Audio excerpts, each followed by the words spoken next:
phone here somewhere. All right, everybody, welcome back to the channel. My name is Gillis the Kid. I'm here with my friend Mike here. And this time we're going to be talking about a movie you've probably never seen before. It's called 10 to Midnight. And it was released in 1983. The reason I remember is because that's the year I was born. But yeah, it's a really underrated slasher, and I highly recommend it. And it was your first time actually seeing it. Yes, so. Yes, it was. But yeah, let's look at the director. The director's name is J. Lee Thompson. Apparently, he directed.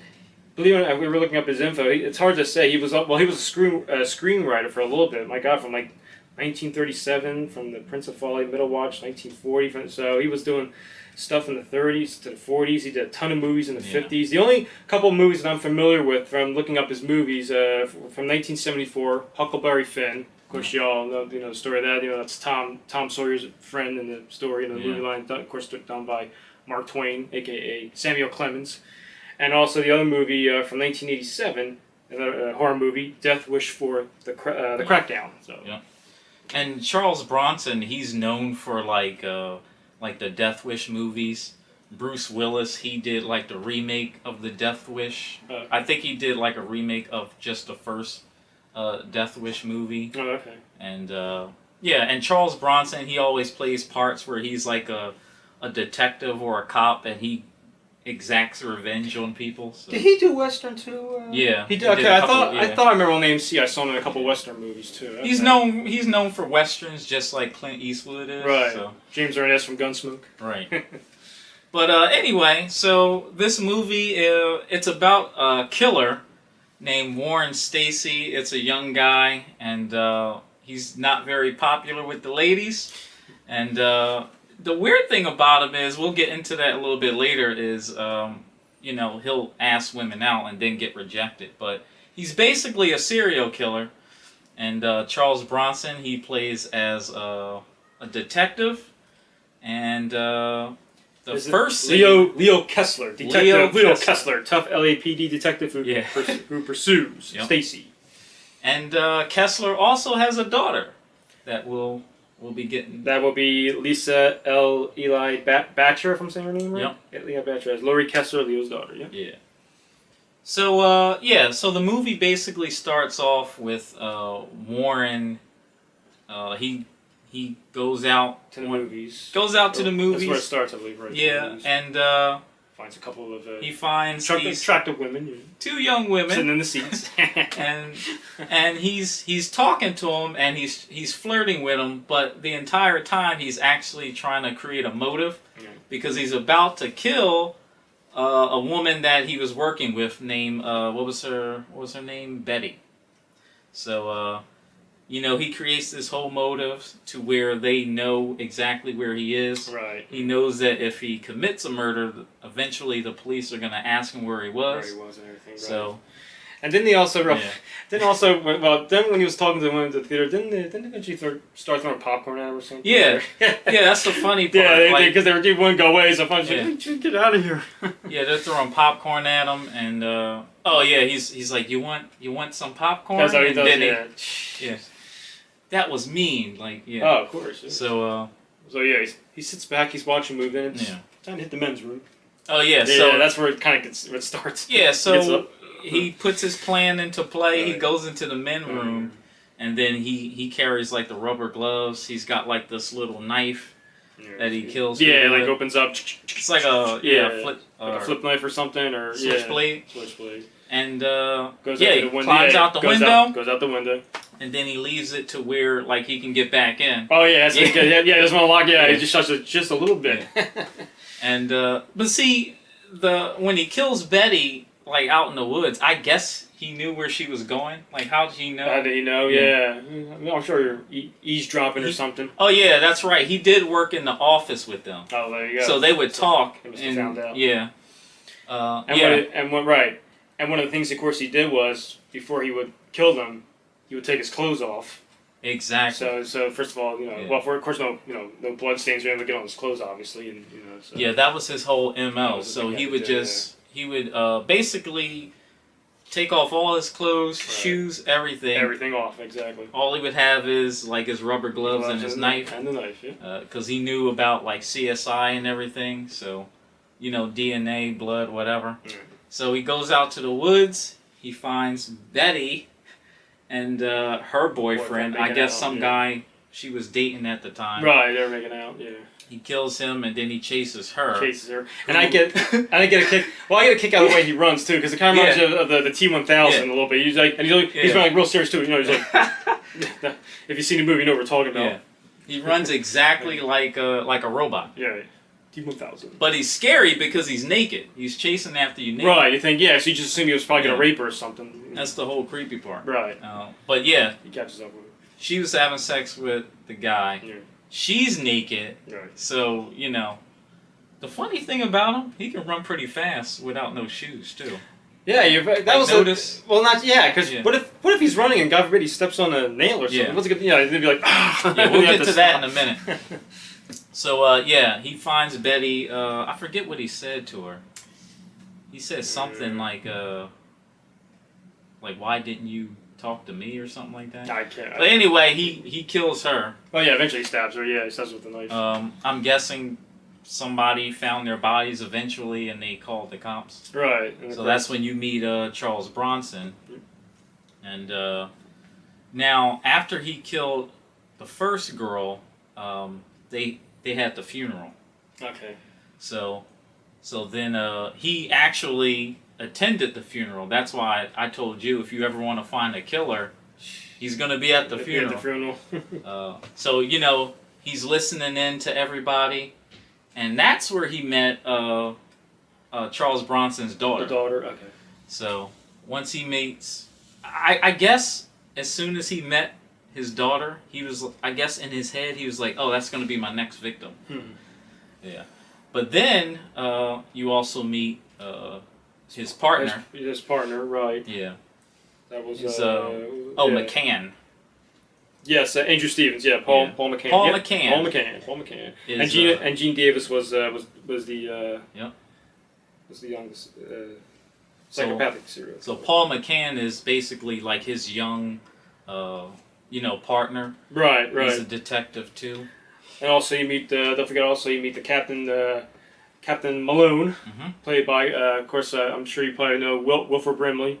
Right. He's done some movies. He did The Thing from 1982. And then movies he did commercials for. He did certain commercials. I forget what the commercials were for, but I remember. I think it was for the movie, if I'm not mistaken. Oh yeah, like those commercials. Yeah, he did them like a while back, like a few years. Mm-hmm. Well, not a few years back. He passed away a while ago, but he did. Yeah, they were recently before he passed away. He was doing those commercials, but he's been around. But yeah, he was the captain. He was pretty much the boss. He was like their boss basically. Right. Right. Yeah, so he's listening, and then they find out that Betty had a diary. Right. So he leaves the funeral and he goes to House. Betty's house, which she had a roommate, Karen. And Karen, she's on the phone, she's talking. She was going to meet her boyfriend, and he's searching around. Eventually, he kills Karen. Right.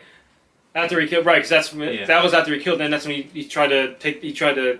That was in the drawer, right? Yeah. So didn't it take him like 5-10 minutes to open that drawer or something? Yeah. After he killed her, he took the knife because he was trying to like break the lock. Yeah, like it took, but it's like it took him forever to finally get open.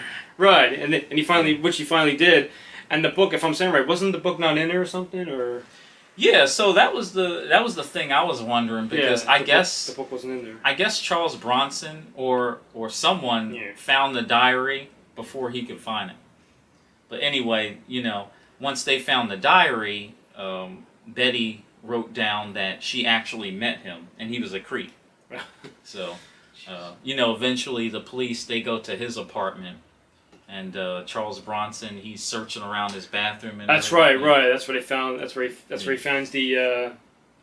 Yeah, his his little sex toy or whatever. Right, that's what. Right, because eventually he brings it later to the station.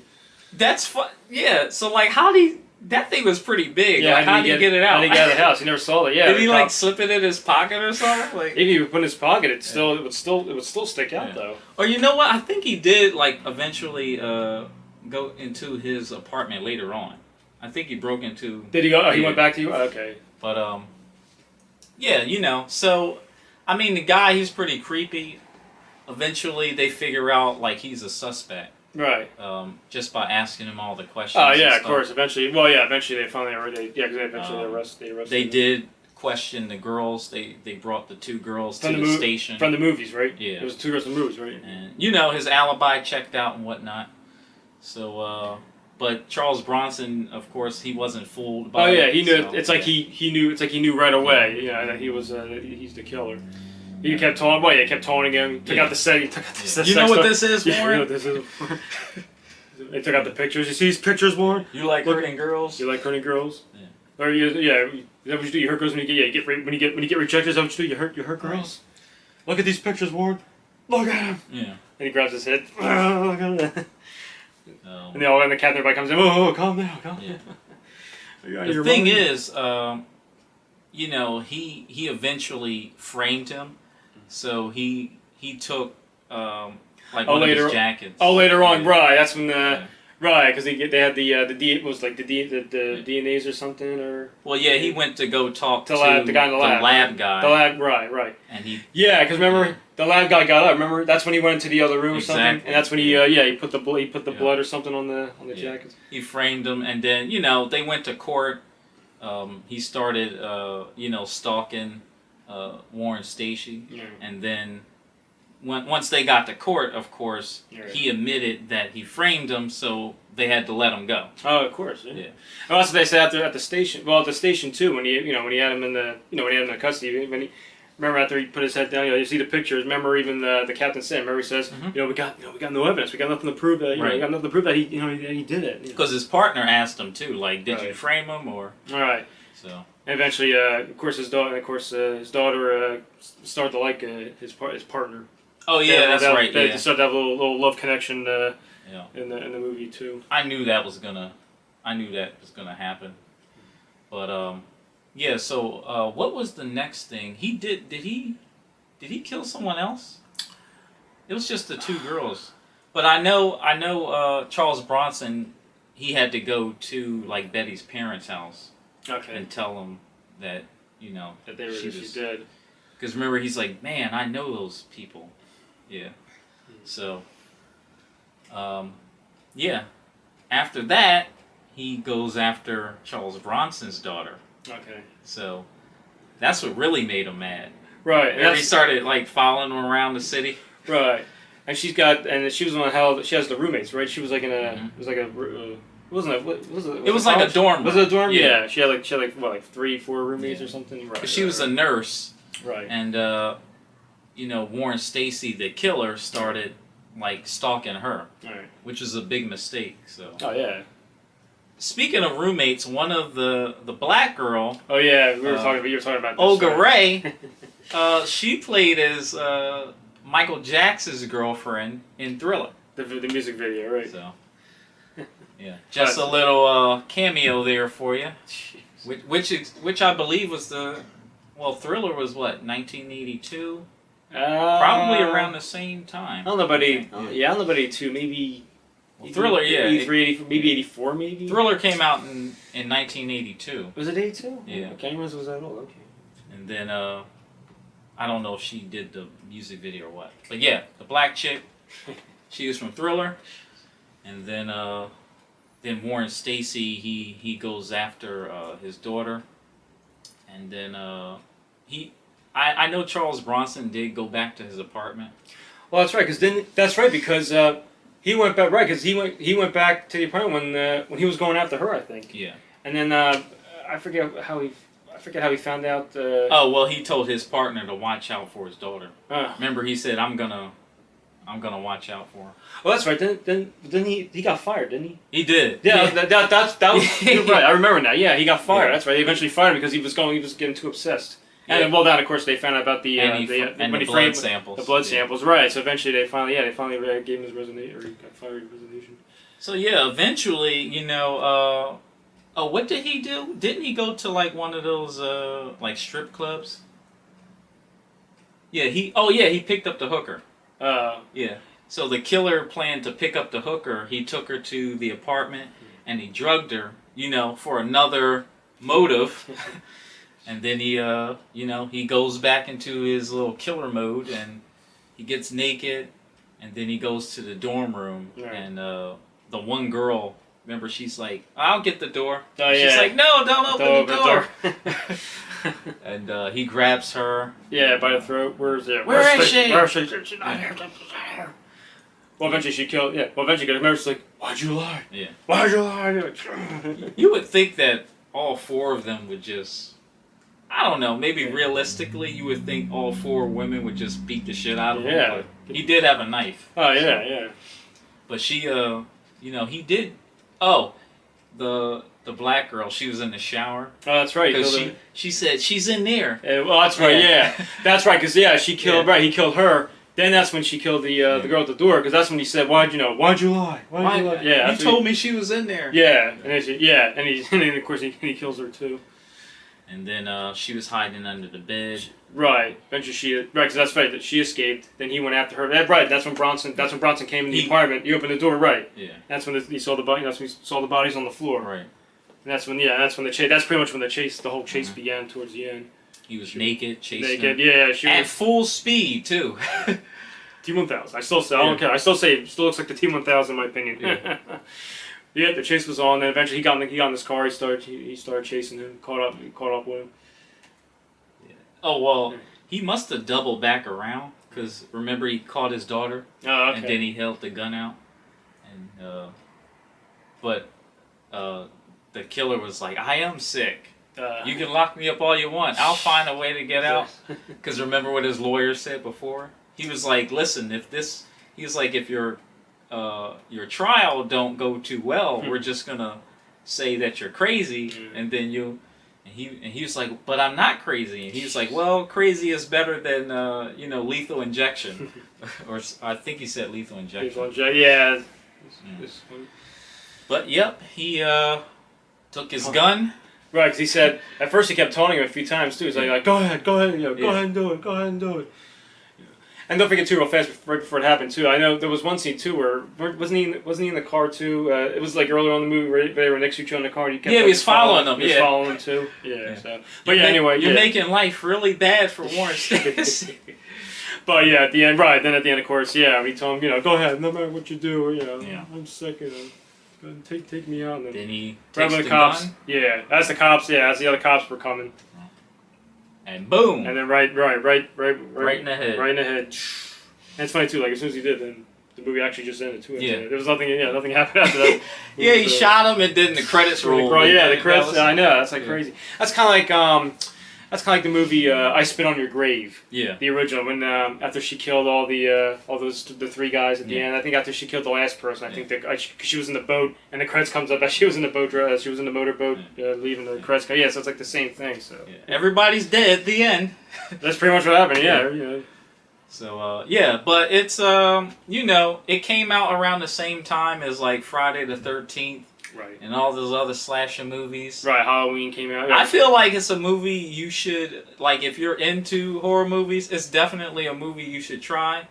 It was pretty good. It was. I mean, my thing is too. I like to see when the bad guy always gets it at the end. That's my thing. Yeah. That's my thing about movies, especially like when you watch like Schwarzenegger's action movies. Most of the villains in his movies, they always get it at the end. Oh yeah. If you watch all his movies or action movies, the bad guys always get it. So that's what I like to see. I always like to see when the bad guy gets it at the end, and he had it coming, murder. And if you're in a Charles Bronson movie, you're going to get blown away.